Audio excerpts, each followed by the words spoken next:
Hi guys, this is my teaching philosophy statement. It's just one page, but there's a lot to dissect in each paragraph, so I'm gonna go ahead and break down each paragraph, and kind of go a little bit into detail on my thinking process behind everything.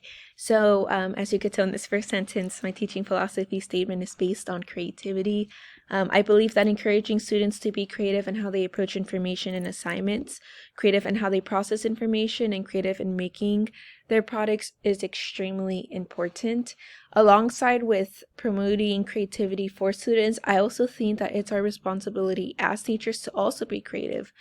And be as creative as we possibly can. Be creative in how we present information, how we are presenting prompts, how we are allowing our students to process the information is also extremely important. Because as an educator, we have a huge responsibility to educate the students who will be the future of the world, and they need the proper resources in order to have a positive impact on their community as they get older. So, skills such as problem solving, communication, and creativity are highly desired traits in today's world, and technology is it's a very huge component of our society today. And the more technology advances, the more we have to learn and adapt our skills to grow along with it. So, everything that involves technology requires creativity, making new games, software, websites, tools, all of that requires a lot of creativity. And that's also another component as to why I feel like this would be a very important skill and trait to incorporate within my classroom. Going forward, the reason that I stress the importance of creativity is because I firsthand have had the experience of seeing how the power of thinking outside the box and creativity has affected students in a classroom.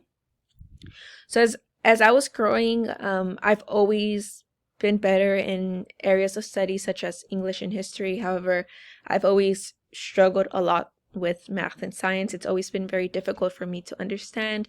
I've tried approaching it different ways, always just my brain would just close.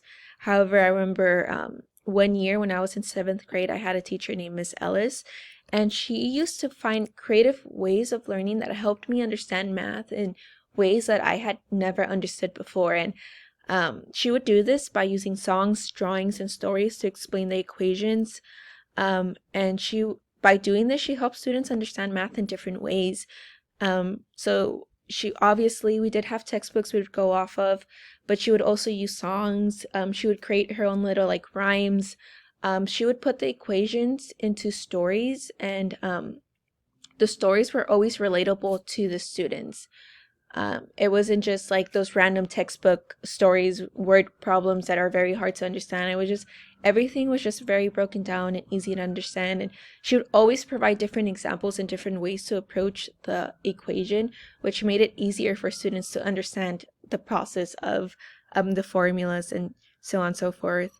And that year, I did very well in math. I scored straight A's. I did so well that I was recommended for the AP math program. I also joined math leads, and I continued to excel in math for years to come. And this was all thanks to her rhymes, her songs, the visuals that she presented in class, her creative way of approaching the information and allowing us to dissect it and kind of process it in our own creative way is what allowed for me to really grasp the different ideas in math. And this paragraph just kind of goes more into what I was saying. The influence that one teacher has had on me changed the course of my future and my interests. And Miss Ellis made me believe that I was smart and capable of solving problems, and I hope to have the same effect on my future students. I want them to be creative. I want to provide different ways of learning so that my students will be able to process information in a unique way. I understand that each student can learn differently, and that's why I feel like it's also important to be creative in classroom. And I want to do this by incorporating and promoting creativity in different ways, like rhythms, rhymes, drawings, music, different readings, online tools. There's just so many different ways you could approach information, and I would want to use as many as I could. Going forward, this is my very last paragraph. And this just kind of goes into how I would um, incorporate creativity, examples of how to incorporate creativity, and then how I would kind of like grade and break everything down. So when I believe that if you truly want to let a student be creative, we also have to kind of change our traditional approach of grading. And we can't keep the students very structured. We have to kind of let them take the information that we give them and be able to process it in their own way and come up with their own products.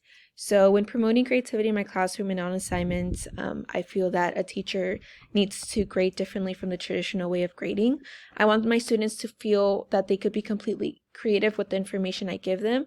However, I want to be careful that I do not limit them. So I would do this by giving them the structure that they need and like information on the prompt and giving them the structure they need to stay on course and complete the assignment.